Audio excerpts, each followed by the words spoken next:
Well, novelty theory is something I've been working on since the early 70s, inspired by psychedelic plant experiences in the Amazon, to attempt to look at time and really deconstruct it and attempt to understand what it is. And this has been a wild intellectual ride, leading to some pretty easily stated conclusions. One is that novelty, which is my term for complexity or advanced organization, novelty increases as we approach the present moment. The universe you and I are living in is a far more novel and complicated place than the early universe was. Well, some people would say, well, that's just a consequence of the unfolding of developmental processes. But this asks the question, what are developmental processes? Why should the universe have a preference for order over disorder, especially when we have something called the second law of thermodynamics, which tells us exactly the opposite? Physicists believe the universe is running down ultimately into a state of disorder. But what I see is everywhere the emergence of more and more complex forms, languages, organisms, technologies, always building on the previously achieved levels of complexity. So that was one of my insights.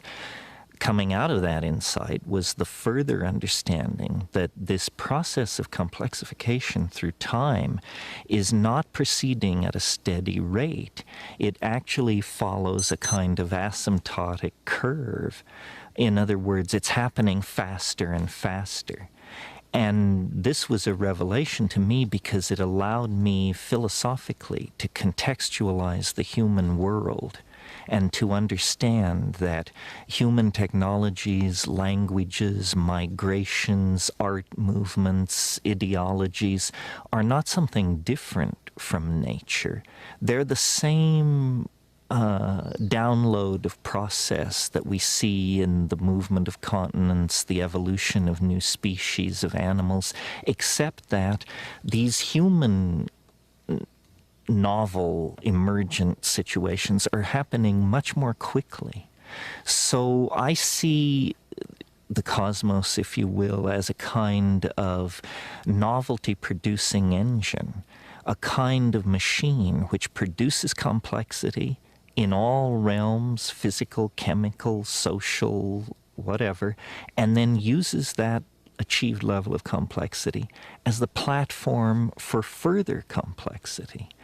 Well, this explains our present circumstance. It explains the rush toward all forms of new technology and social organization in the new millennium. But you don't have to be a rocket scientist to understand that if the universe is complexifying faster and faster, a epoch, a time will come when this rate of complexification is occurring so rapidly that it will become itself the overwhelming phenomena in the world of three-dimensional space and time. And I call this the omega point, or the transcendental object at the end of history. And I believe it is not that far off, that with the emergence of global internet, a human population of several billions, an electronic noosphere, that we are now within the shadow of this transcendental object at the end of time. Our religions sense it. That's what gives them their apocalyptic intuitions. And I think the ordinary man and woman in the street sense a kind of built-in acceleration to time itself. Well, rather than dismissing that or treating it as a psychological perception or something unique to our society, I took it as a basic perception about physics, and have built elaborate mathematically defined theories around this idea, and then have found, to my astonishment, incredible congruences with other work. I'm thinking of the Mayan calendar and its curious countdown-like quality toward an extremely unique event that the Maya felt would occur in the same time frame that my own equations predicted, even though at the time I was unaware of the Maya. So what we have here is a new model of time based on a very real intuition that I think most people share, which is that time is speeding up, that human beings are part of that process, and that the culmination of that process is now within the ven of historical time. In other words, I believe it will happen in 2012, in December, coincident with the same events that the Maya placed at the end of their calendar.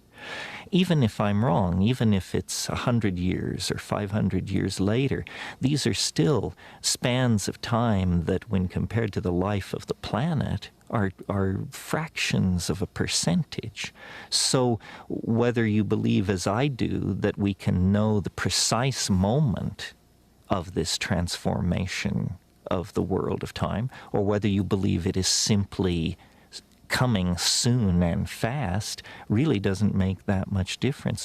We are all gathered here at the end game of developmental processes on this planet. We are about to become unrecognizable to ourselves as a species. Our technologies, our religions, our science has pushed us toward this for thousands of years without us awakening to what the denouement would be. Now we stand close enough to it that I think all but the most lumpen among us must feel the tug of the transcendental and the transformative. I am very perplexed when you say that time is speeding up. As far as I can tell, such things as crystal oscillators, things which keep time, clocks, the relationship of the Earth turning to the calendar, the full moon, all of the things which are symptoms of our passage through time, don't seem to be throwing themselves out of kilter. So what do you really mean about time speeding up? Well, let me answer in the form of a question. Which lasts longer, 1,000,000 years in which nothing happens, or 10 seconds with 50,000 events crammed into it? In other words, really time is only experienced by the events which occur within it. And I maintain that the early universe had very little going on, and consequently, time moved very, very slowly. The character of time as we approach the present is that there are more and more physical domains and energetic domains in which change can occur. For example, the early universe was a pure plasma, a pure swarm of unassociated electrons. You didn't even have atomic systems, let alone chemistry, molecular chemistry, life, complex speciated life, and dynamically balanced planetary ecosystems. Each one of those more complex phenomena crystallized out, or emerged, if you will, from the previous systems that had come into existence. So when I say time is speeding up, what I mean really is that more and more is happening. More and more is happening. And if you ask the question, well, what would be the ultimate state of connectivity or of happening? It's when all points are connected to all other points. Somehow this concept of connectivity is intimately linked to the concept of complexity. And so really what I'm saying is that the universe is getting its act together. It's connecting the dots. It's bringing everything into co-relationship with everything else. And somehow it does this through the production of consciousness. Consciousness is this integrative function in biology which takes data which may appear profoundly unrelated, and in fact brings it into some kind of a congruent relationship. We say an organism coordinates a point of view. Well, in a way, what's happening over time is that the universe is coordinating a point of view. And as it does this, it becomes somehow more aware, more self-conscious, more being-like and less thing-like. And as I said, this process is not proceeding at a steady pace. It's proceeding faster and faster. More connectivity occurs now in a calendar year than occurred in 1,000,000 years, 1,000,000,000 years ago. So somehow, as we approach the present, we find ourselves in an ever denser realm of activity, interrelationship, connectivity, and the result of this is more of the same, producing a shrinking globe, ever more immersive technologies, dissolution of political, social, gender, and class boundaries of all sorts. So that's what I mean when I say the universe is speeding up. You know, before the advent of man, of human beings, the fastest changes on this planet of any consequence were genetic changes in the genomes of plants and animals. Well, biologists know that for a fruit fly to add a spur to its leg, for a bird to change its plumage, you need hundreds of thousands, sometimes millions of years of evolutionary time. With the advent of human beings using spoken language, a new kind of possibility was born. It's called epigenetic change. In other words, change which is not about genes, but which is about languages, customs, behaviors of human beings. Epigenetic change reaches its dramatic culmination in speech, writing, and communication of all sorts. And so the carriers of epigenetic change, the human beings, are automatically then the carriers of accelerated novelty. And so when you look at, let's say, evolution on a coral reef, and you compare it, let's say, to the evolution of political ideas in modern Europe, obviously modern Europe's rate of change in this domain is thousands of times faster. So by moving from the genetic to the epigenetic realm, we have vastly accelerated all kinds of processes. Now we appear to be about to move from the strictly human domain to the human-machine symbiosis domain. And of course, machines process information, make connections, and do their work at a rate thousands of times faster than any human being can work. So we see, again, a progressive acceleration of the process of creating and maintaining varieties of connectivity. And that's what I mean by time is speeding up. Your description of the process by which you develop the time wave theory. I understand, I read True Hallucination, so I understand it took you some years to kind of work it all out. Yes, in the Amazon, all was chaos and mythic revelation, but I knew that you couldn't bring that back as a scientific theory, and my bias has always been toward science. And out of these many intuitions and revelations, I discerned a thread which was about time. It began with a conversation with this Logos entity where it said to me, "Did you know every day is composed of 4 other days?" And I said, no, I not only didn't know that, it's never occurred to me. What a bizarre idea.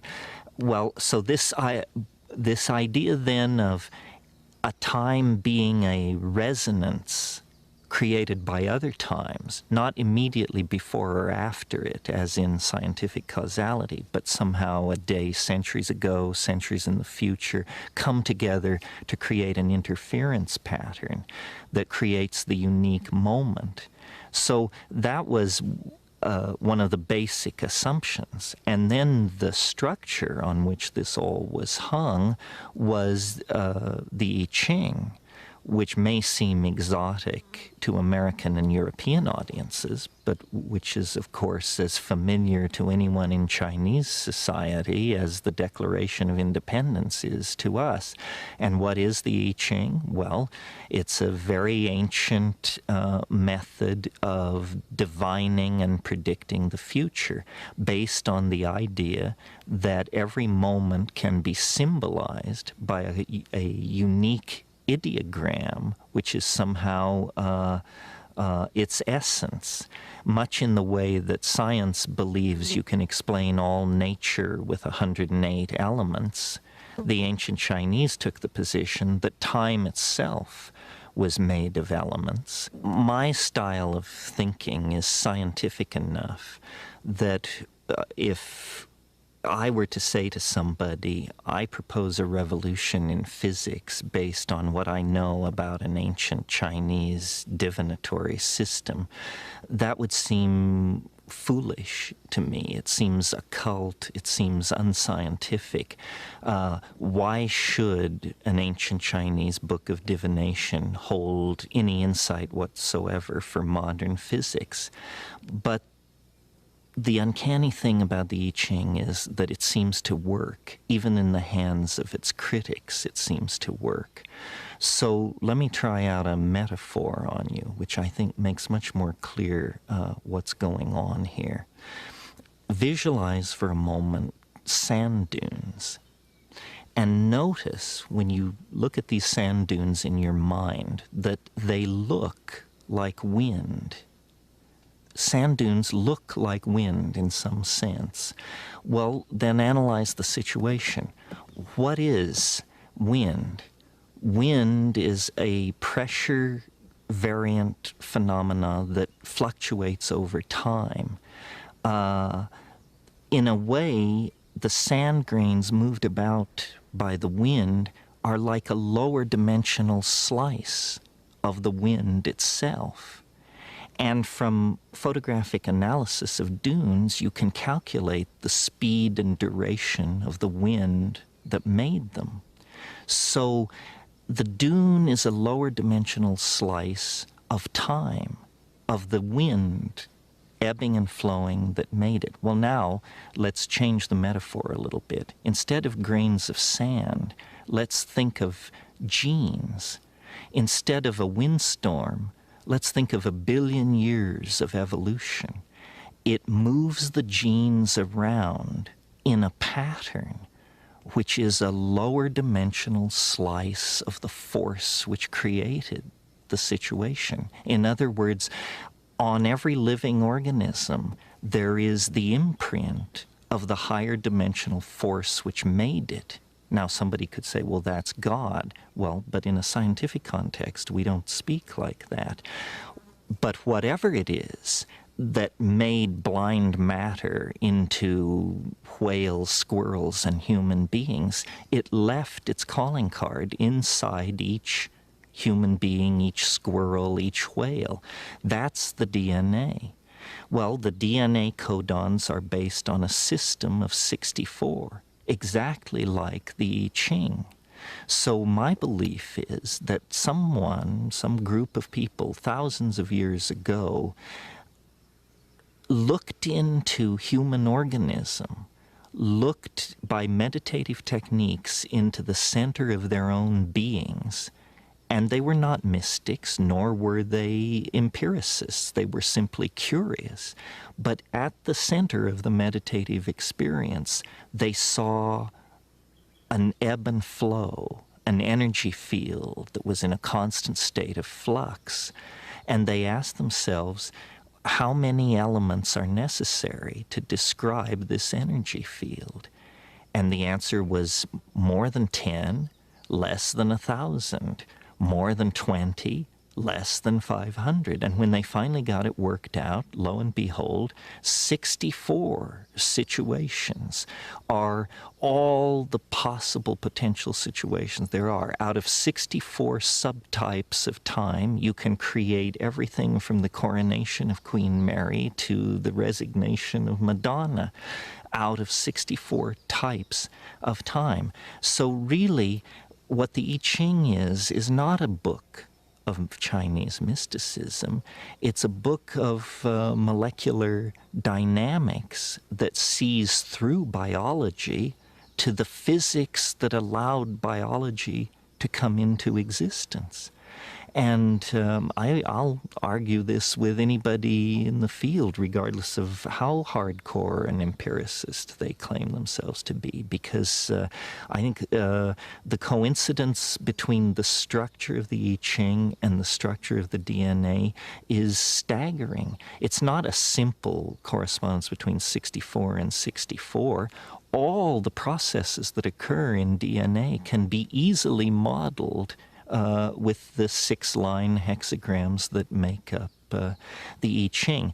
It's almost as though Western science was fascinated by energy. For 5,000 years we pursued understanding energy. And this process ends with thermonuclear explosions in the deserts of the American Southwest. We can light the fire that burns in the heart of the distant stars. We know how to do that. That's what the Western mind achieved, political issues aside. The Eastern mind was not interested in energy. It was interested in time. And they spent 5,000 years deconstructing it, looking at it. And you don't use atom smashers. You don't use enormous physical pressure. It's a different problem, and you bring different tools to bear. You meditate. You look inside yourself. You study the movement of water around pebbles. You consider the situation. You study history. In any case, the bottom line is, the people who pursued this understanding of time achieved as sophisticated a relationship to time as the Western relationship to matter expressed through our ability to trigger fusion and fission. So there's a great deal for us to learn in the West from these Oriental efforts to understand time, and it is not necessarily mystical. What I did was entirely mathematical. It's not transparent to a person who has not studied mathematics. But to a professional mathematician, it's utterly trivial. There's nothing occult about it. And I think true understanding can be communicated and formally described with mathematics. And that's what we have here. We're on the brink of a fusion of Western science with quote-unquote Eastern mysticism. Nothing mystical about it except that we call it mysticism. But the fusion of these two viewpoints is going to give us a complete understanding of the universe of space-time, matter, and energy. I want to go to this stuff about the strange attractor at the end of history. Right. I never ever, considered that notion that we are being pulled as opposed to simply just going on forever and ever. And that's for sure something that people are going to go, huh? Well, in the 19th century, if you spoke of nature having a purpose, you were thought to be anti-evolution. Because in the 19th century, there was great pain to eliminate anything like preformation or teleology or purpose or God, all these things that they were trying to eliminate from evolutionary theory. And until very recently in scientific thought, the idea has been that events are pushed by the causal necessity embedded in the events which preceded them. In other words, if you ask the question, what is the most important event in terms of, or moment in terms of shaping this moment, the answer would be the moment just before this moment, because it hands on the energy, the space, the time.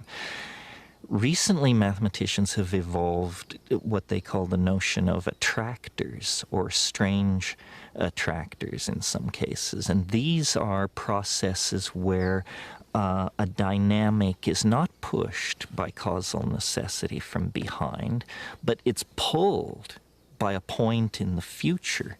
You could almost say, for example, if you release a ball bearing up near the rim of a bowl, that its attractor is the bottom of the bowl. And the ball bearing will roll down to the bottom, then halfway up the side, then up the side in shorter and shorter cycles until it finally comes to rest in the exact bottom of the bowl. Well, from the point of view of the new mathematics, the bottom of the bowl is a basin of attraction, and the ball bearing has fallen under its influence. So I have always doubted that evolutionary theory without purpose, without teleology, could produce as complex a world as we see around us in as short a time, 5 billion years, as the life of the Earth. It seemed more as though these processes were not just wandering across a flat genetic landscape. They were the process of biological evolution was actually being channeled between high walls. In other words, it could move. It had some motion this way, some this, but its forward direction was inevitable. And this is the idea of an attractor, that what the universe is doing is it is under the sway of what I call the transcendental object at the end of time. And that is this domain of hyperconnectivity, that it would be perfect novelty. And all nature aspires for this state of perfect novelty. You could almost say that nature abhors habit, and so it seeks the novel by producing various kinds of phenomena at every level in biology, chemistry, and society. And so there really is a purpose to the universe. Its purpose is this state of hypercomplexification in which all of its points become related to each other, become what mathematicians call cotangent. And it gives the universe the feeling of being imbued with a caring presence. It makes it appear as though nature is tending toward something, and that it changes our own ethical and moral position in the universe. Because, you know, science tells us that we're the products of a cosmic accident. We're at the edge of an ordinary galaxy in an ordinary star system, and we're damn lucky to be here. And that's it. That's our place, a very existential notion of our place in the cosmos.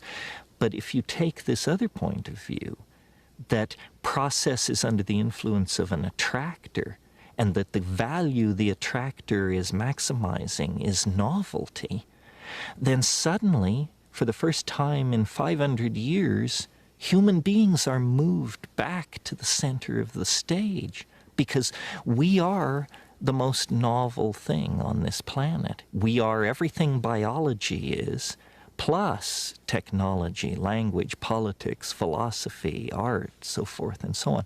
So suddenly human beings become important, not mere cosmic witnesses to a meaningless cosmos, but the cutting edge of a cosmos that glories in order and is moving toward higher states of order. And at the present moment, we are the carriers. Once it was the volcanic processes that shaped this planet. Once it was the life of the early oceans. Once it was the great dinosaurs. But today, humanity represents the cutting edge of complexity and this process of moving toward complexification. So without invoking God or any sort of myth, you give meaning to human life. What is man's purpose? To advance and preserve novelty. You know, this is an ethical position. It means you don't replace rainforests with pastures. You don't censor books. You don't lean on people who make gender choices different from yours. No, the purpose of being a human is to complexify reality even more, to hand on a more diverse, more complicated, more multifaceted universe to our children. And when this process of complexification reaches the omega point, it will fulfill, I believe, the expectations of all of these religions, but it will fulfill it in a mature, scientific, and universal way that these religions all lack, because they all reflect their parochial origins. It's certainly true.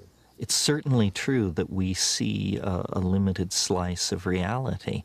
And your example from Flatland, yes, anything which moves as a gradient through time, we will not discern very carefully. I mean, for instance, this is why we have the science of economics, because it keeps track of the behavior of markets, which is something you can't see or feel, but which has become very important to human institutions. It's a fourth dimensional factor that we need to coordinate into our planning. So we've created an entire science to study the movement and behavior of markets. One of the things, I'm always trying to visualize what the concrescence would be like, even though I know that in principle it's probably not possible to imagine it. But several factors are on the horizon which I think can be brought together to sort of get a picture of what we're headed toward. One is, for some time now, we've been involved in building complex prostheses, which we call machines and computers. They are part of us. We don't perceive them as part of us because we identify with the flesh and exteriorize the fabricated metal. But in fact, they are a part of us as much as our political systems, our agriculture production systems, so forth and so on. So the animal body has reached the limits of its evolutionary abilities. A cheetah can run 75 miles an hour, an elephant can lift 3 tons, and so forth and so on. To go beyond those capacities of the animal body, you have to make a marriage with mechanical things. So we are extending ourselves through the machines. Well, one of the things that these machines do is they're time compressors. You know, you and I sitting here talking are operating at about 100 hertz. If we could be magically downloaded into a top-of-the-line computer, we would run at 800 megahertz. That means we could do 800 million more things in this moment than we can do when we're wearing flesh. So it may be that we will find a way to technologically stretch time, and this will become for us like a false eternity. You may have only 10 minutes left in your life, but it may be time enough to pack in all of human history from the fall of Rome to the present moment. So we are finding ways out of the three-dimensional Newtonian prison, which says, you know, life is narrow and confined and ends at the grave. And we're doing it by becoming information that is freed from material. And somehow this allows us to make this ascent to the next dimensional modality. Information is not time and space constrained the way we are. We talk about the difficulty of moving an object at the speed of light. Our entire planetary technology cannot achieve moving a marble at the speed of light. But we can move information at the speed of light. tetrabytes of it. We do this every day. So we see, we stand then like children at the edge of the ocean of information, and we're putting our feet in and wondering, could we swim in that? What would it be like to be wet in that? What would it be like to go into that new medium? A similar dilemma must have confronted the early amphibians as they stared at the land and said, could we leave the ocean? Could we go up into those places? Could we breathe air and actually make the transition to such a hostile and alienating environment as the land? And so these are major symmetry breaks. But in every case, the answer has been, you bet. And sooner or later, somebody did it, and then all succeeding generations have followed suit. What is fascinating about this particular transition is that we are conscious of the implications. We who will make the transition will, in some sense, some limited sense, understand its implications, where I don't think that was true for the animals that left the primordial ocean. They simply were behaving blind instinct and evolutionarily dictated behaviors. But the degrees of freedom accessible to us are so multifarious that we can actually appreciate for the first time our circumstance, and our circumstance is awe-inspiring. I mean, we are about to take the step out of matter. The planet is on a collision course with the most profound event it's possible to imagine, the freeing of organic life from the chrysalis of matter. For 1 billion years there's been life on this planet, but never life that could step outside of matter. But this is obviously what's in the cards, and we are privileged to be central to that event. You just said we're moving beyond matter. I just can't imagine what you mean.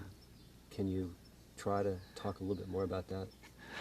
Well, first of all, I can't quite imagine what we mean either. I think this is the test, is to imagine what could that mean. Maybe the bridge concept is virtual reality. Obviously, we're on the brink of building computer-assisted worlds that don't, quote-unquote, really exist, but which we will experience the way we experience dreams or the imagination. And I think this is where psychedelic substances come in. Shamans have always entered into a non-physical realm of information through trance. In a way, there's nothing new here. This is part of the archaic revival. Well, I feel like, tasting the sacred earth. Will you still love me? Will you still feed me when I'm 64? Are we rolling here? I've forgotten the thread. What was it? Is it a human thing? Is it a unique, is this ascent into novelty a human thing? No, part of what I discern here, though we humans are always ready to suffer guilt and take blame for everything going on in the universe, I don't believe this is something we are doing. I think that we are as much corks tossed on the ocean of time as are hummingbirds and prairie dogs. In other words, an event of cosmic significance and importance is going to occur not far in the future. Are we causing it? No. Can we stop it? No. Can we hurry it? No. It's built in to the structure of matter itself. One way of thinking of this is that the laws of physics are evolving to permit greater freedom.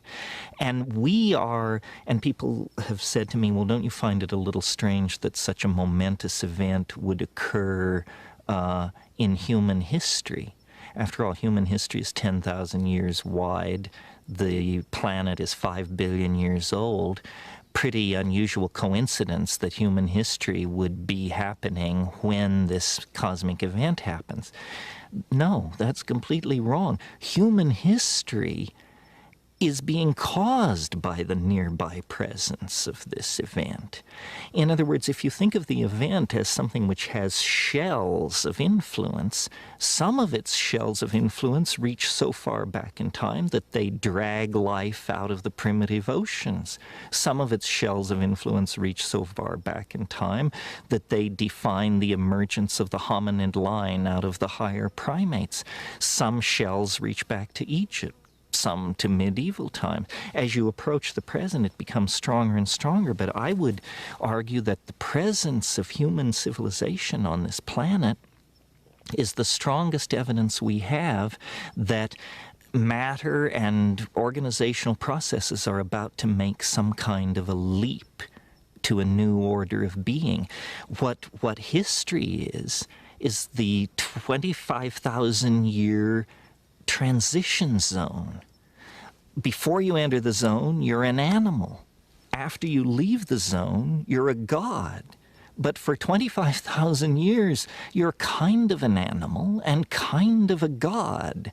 And you're constantly being swamped by your animal nature, and then great teachers are appearing and dragging people back to the right line. And we are schizophrenic in history.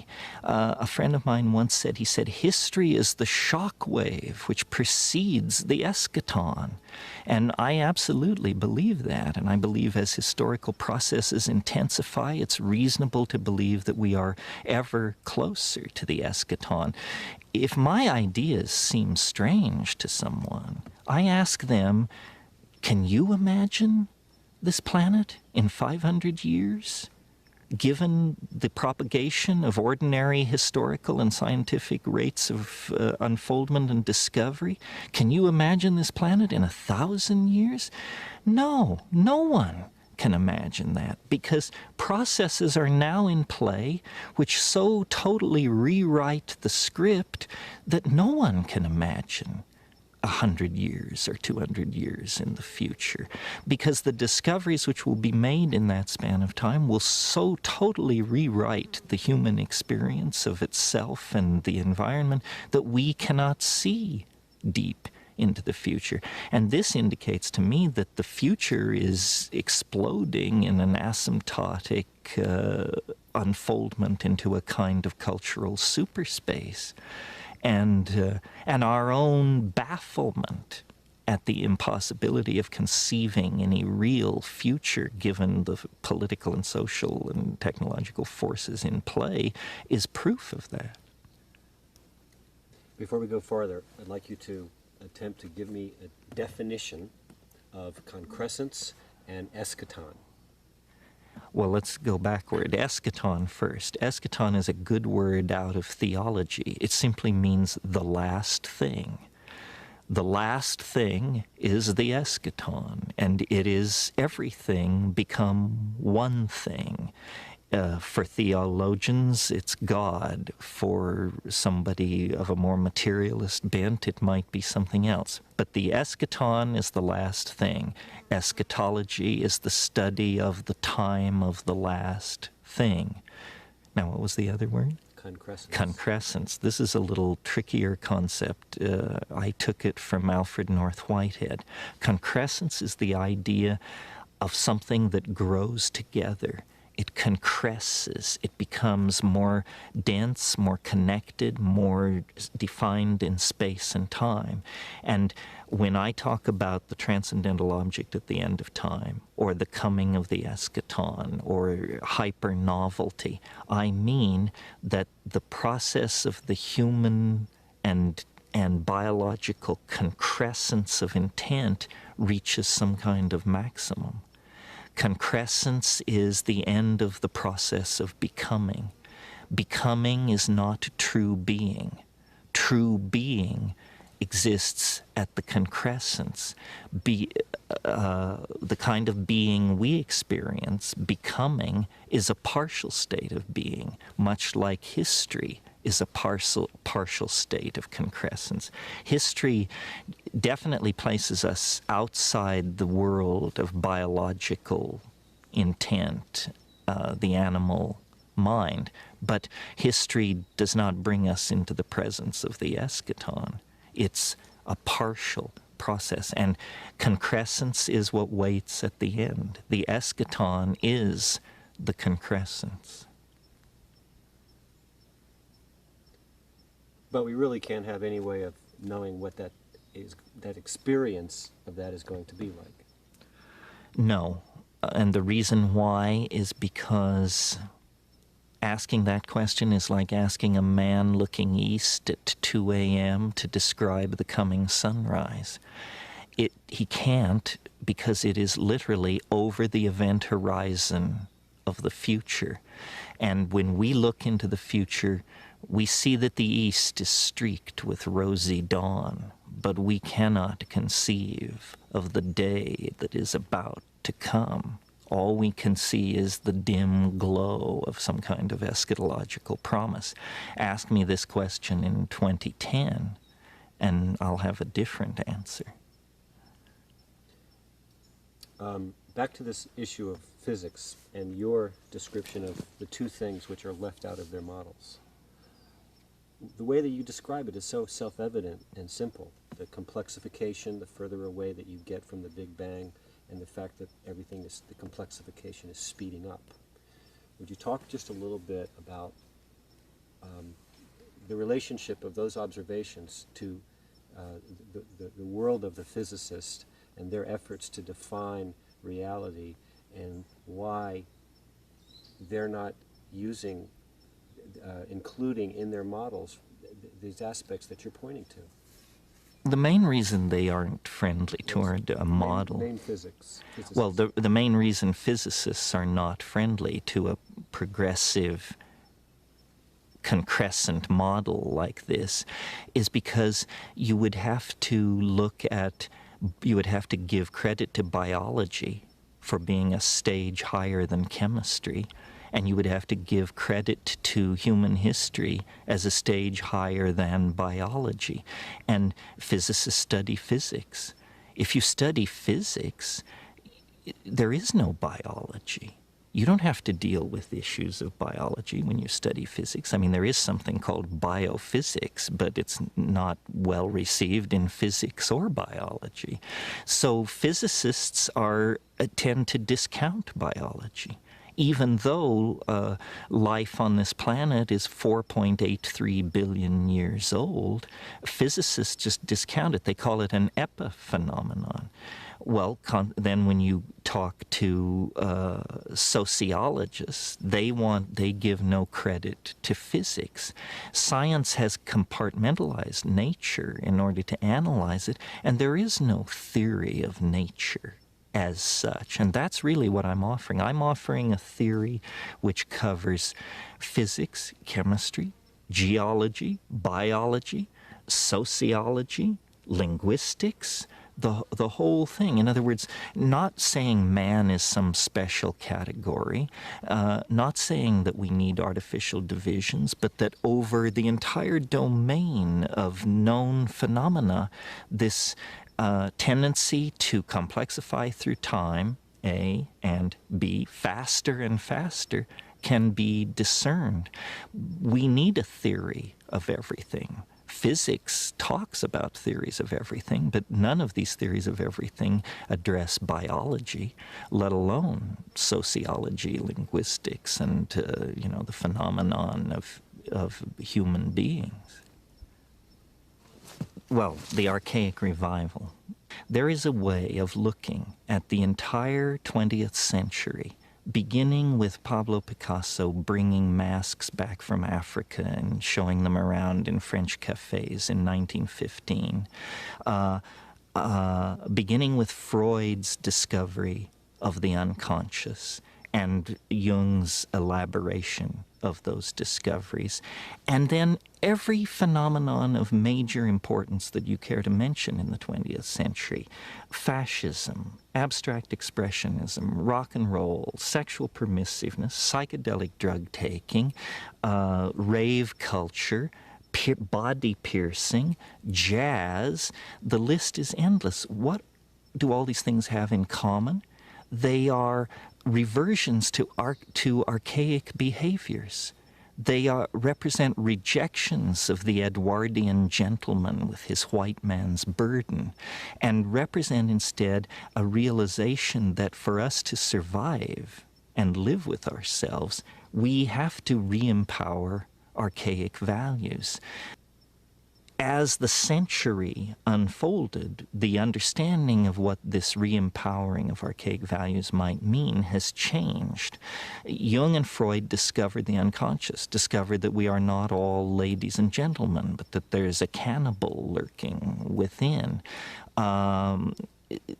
Albert Hoffman's discovery of LSD demonstrated that that inner wilderness is accessible to most people through chemistry. Well, then still later, it was understood that the key ingredient in active shamanism is psychedelic plants, psychedelic experiences. And in a way, that closed the loop between the impulse toward the archaic and the impulses of modern science and modern medicine. The key is the psychedelic experience. That's what makes the shaman a shaman. That's what made the archaic in fact archaic. And so people like Freud and Jung and the surrealists and the Dadaists and the abstract expressionists, all of these people were very close to the mark. The shaman is the paradigmatic figure, and the psychedelic experience seems to be the anticipatory experience of this eschaton that we're headed toward. You know, when psychedelics were first being discussed, it was thought that they would prepare people for death. In a sense, they probably do. But in the same way that they prepare people for death, they prepare people for transformation. It gets you used to the idea that the world is not what it appears to be, and it gets you used to the idea that the world is somehow animate, intelligent, and proceeding along its own agenda. So in a way, shamans have always been anticipations of some future state of mankind. They're the masters of language. They are the ones who are telepathic with the animals. They are the ones who can see into the future. So this archaic nostalgia gets real focus once you realize that it is the shaman and his or her shamanic techniques that confers on them the extra historical dimension. That is how you get out of linear history. That's how you visit the realm of the ancestors. That's how you travel into the future. That's how you break up the tyranny of Newtonian serial time. We have 14 years until this event, measured on the calendar. And, you know, a really common, ordinary way to describe the times that we're living in is that they're very, very chaotic, filled with acts of unspeakable evil, and at the same time, there's this sort of buzz and thrust of optimism.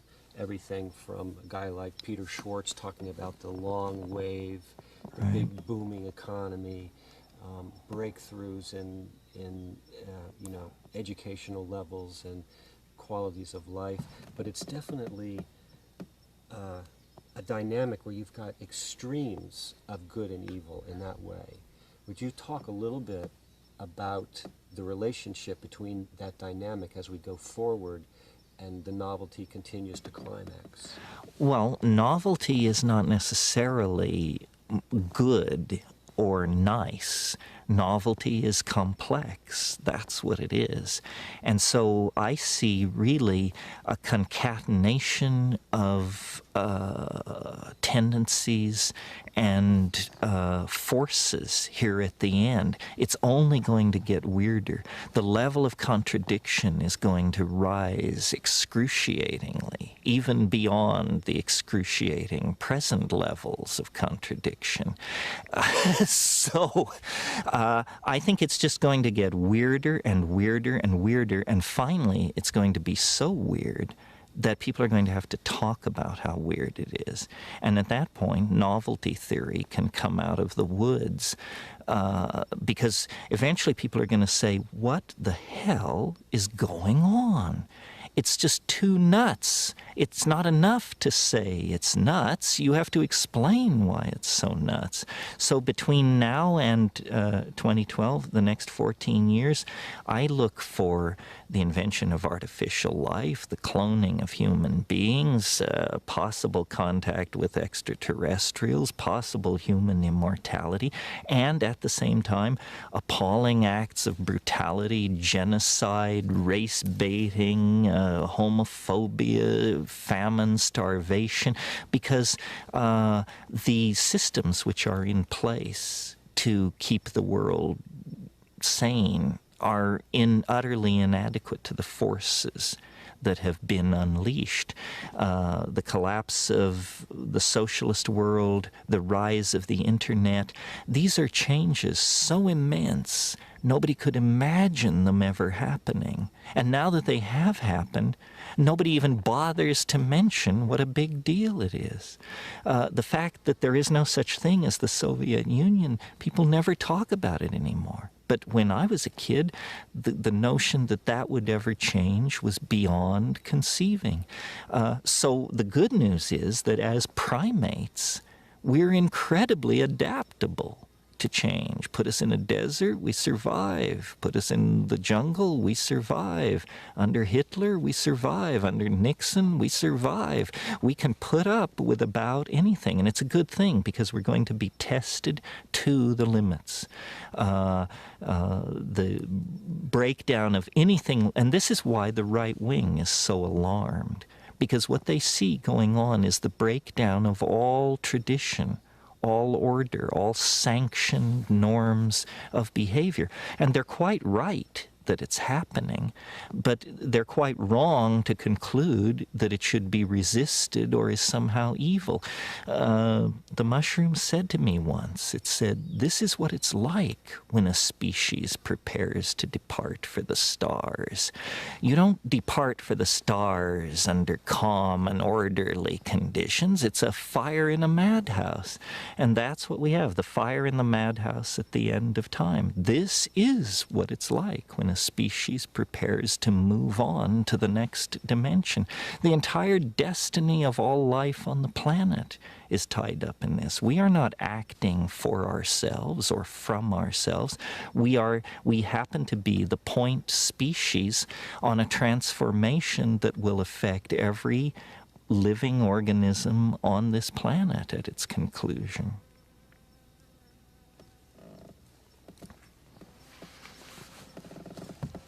Pause for a second.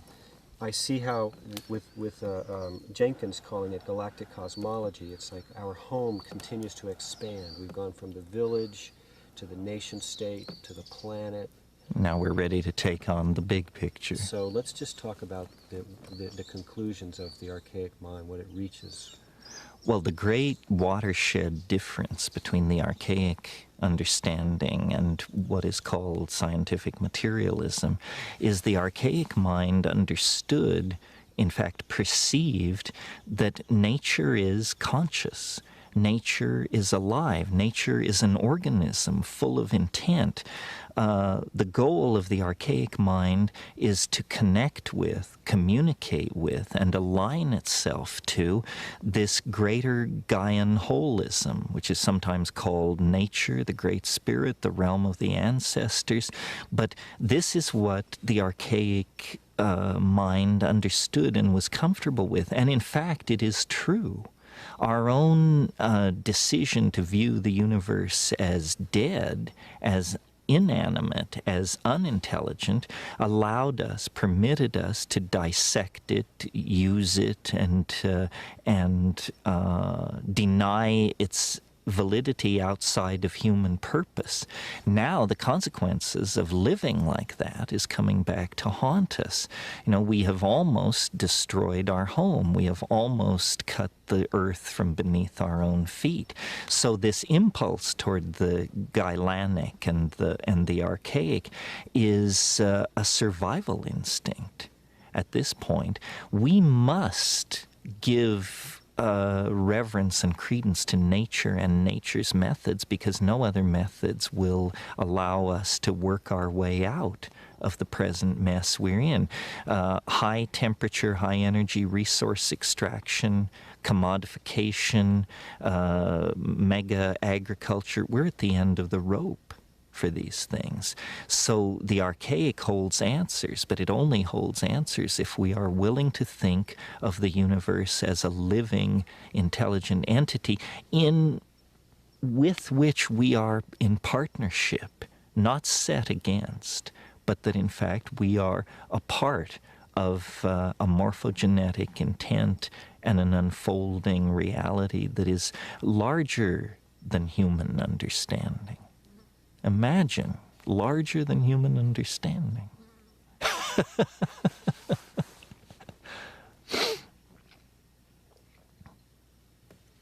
So the whole entire Milky Way galaxy is a being? Well, it's an organism, yes. And the galaxy is a kind of an organism. You can think of it as a fractal resonance with a cell. The galaxy has a nucleus of very dense material where very mysterious processes are going on. Then it has a cytoplasmic envelope of stars and gas clouds that surround that core. And then it is an individual, very distinctly defined by the vast emptiness that lies between it and the next galaxy. Yes, I think nature builds by fractal intent, and that all organisms have a core and then a deployed surround, whether we're talking about the cell, the solar system, the Earth, the galaxy. In the process of the conservation of novelty, structures are created with cores that are more complex than their outlying neighborhoods. To my mind, a galaxy hanging in space is a picture of the time wave. Every star is a data point in an enormous computer simulation of the novelty wave. That's why it has that spiral structure. You know, scientists are very puzzled that the galaxies don't fly apart. They don't seem to have enough mass that their gravitation should hold them together. And there's been a lot of talk about dark matter or some missing factor. Well, the missing factor is novelty. The galaxy stays together because the galaxy wants to be a galaxy.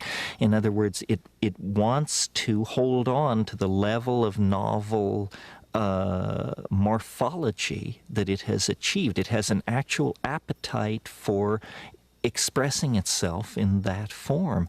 That's why the galaxies are spirals. And in a sense, those spirals are very large pictures of the time wave where we can at last see it not confused with its background or foreground. So everything organizes itself fractally, spirally, with a dense center in its spatial domain and a dense center in its temporal domain. We are like this. Galaxies are like this. Planets, stars, bird flocks, coral reefs. But in the case of the galaxy, it's particularly easy to observe the structure because the thing is so huge that its forces dominate and damp out other forces which might distort it.